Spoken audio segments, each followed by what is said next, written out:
উচ্চ মাধ্যমিক পরীক্ষার ফলাফলে বাঁকুড়া জেলার ৯ জন ছাত্রছাত্রী রাজ্যের সেরা ১০-এর মধ্যে স্থান করে নিয়েছে।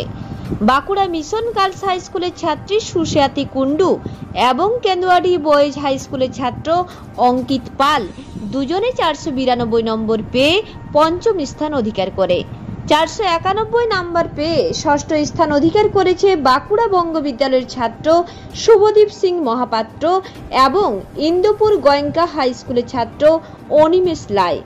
৪৯০ নম্বর পেয়ে সপ্তম স্থান অধিকার করেছে দুজন, সিমলাপাল মদন মোহন উচ্চ বিদ্যালয়ের ছাত্রী বিদিশা সন্নিগ্রহী ও বাঁকুড়া জেলা স্কুলের ছাত্র সৌমিক ধবল। ৪৯০ নম্বর পেয়ে অষ্টম স্থানে আছে দুজন, ভেদুয়াসর উচ্চ বিদ্যালয়ের ছাত্রী রুমা কোনার এবং বিবরদাস সচ্চিদানন্দ বিদ্যাপীঠের ছাত্র সিঞ্চন দত্ত। নবম স্থান অধিকার করেছে বাঁকুড়া বঙ্গ বিদ্যালয়ের ছাত্র অর্পণ গোস্বামী, ৪৮৮ নম্বর পেয়েছে। Sushati Kundu Bankura mission girls high school থেকে পঞ্চম স্থান অধিকার করেছে। সুশাতি কুন্ডু বাঁকুড়ার কেন্দুয়াডিহির বাসিন্দা। সুশাতি বলেছেন যে পড়াশোনার পাশাপাশি সে একজন নৃত্যশিল্পী হতে চায়। তার মোট নম্বর ৪৯২। বাবা প্রণব কুমার কুন্ডু পেশায় একজন শিক্ষক। তিনি জানান তার মেয়ের রেজাল্ট ভালো হবে বলে আশা করলেও পঞ্চম স্থান পাবে তা ভাবেননি। মেয়ের এমন সাফল্যে খুশি গোটা পরিবার। বাঁকুড়া মিশন গার্লস স্কুলের ছাত্রী সুশাতি কুন্ডু আচ্ছা, এই উচ্চ মাধ্যমিক সাফল্যে কতটা খুশি? এই যে সাফল্য নিজে কতটা ফিল করবে? সেরকম ভাবে আমি তো আমাকে সবাই ফোন করে জানান, আমি নিজে টিভি দেখি, আমি চলে গেছিলাম টিভি খুলি, তবে আমাকে সবাই ফোন করে জানানোর পর জানতে পারি, তারপর অবশ্যই এই যে সাফল্য এখানে কার অবদান সবচেয়ে বেশি? অবদান সবার আছে, আমার মা বাবা, আমার দিদি, যারা পড়িয়েছেন তারা সবাই। টিউটর বা স্কুলের শিক্ষকরা? হ্যাঁ, অবশ্যই।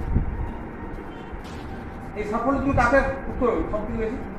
সবথেকে বেশি সবাই একসাথে, একটা ফল হয়েছে তো সবাই একসাথে, সবাই একটু অবদান আছে। পড়াশোনার ব্যাপার কতটা প্রিপারেশন নিতে? আমি মিনিমাম ওই 12 ঘন্টা পড়ে। যে আর্টসে পড়ে যে সাফল্য, এটা একটা বিরাট একটা কৃতিত্ব তো। হ্যাঁ, কারণ আমরা জানি আর্টসে এত নাম্বার সাধারণত হয় না। যে সাফল্য তুমি বাঁকুড়াকে এনে দিচ্ছ, এটা বাঁকুড়া জেলার গর্ব। এক্ষেত্রে তুমি কি বলবে? সেরকমভাবে কিছু বলার নেই, তবে এতটা আমি এক্সপেক্ট করিনি। আগামী পরিকল্পনা? আগামীতে আমার নাচ করার ইচ্ছা আছে, ড্যান্স করার। ড্যান্সার? ছোট থেকে ড্যান্সার? হ্যাঁ। কত্থক? না, আমি ভারতনাট্যম। এরপর পড়াশোনার ব্যাপার? পড়াশোনা নিয়ে আমি ভূগোল নিয়ে এগোনোর ইচ্ছা আছে। এমনি কোনো টেকনিক্যাল লাইন বা না। কয়জন বাবা সারা বাড়িতে মেম্বার কয়জন?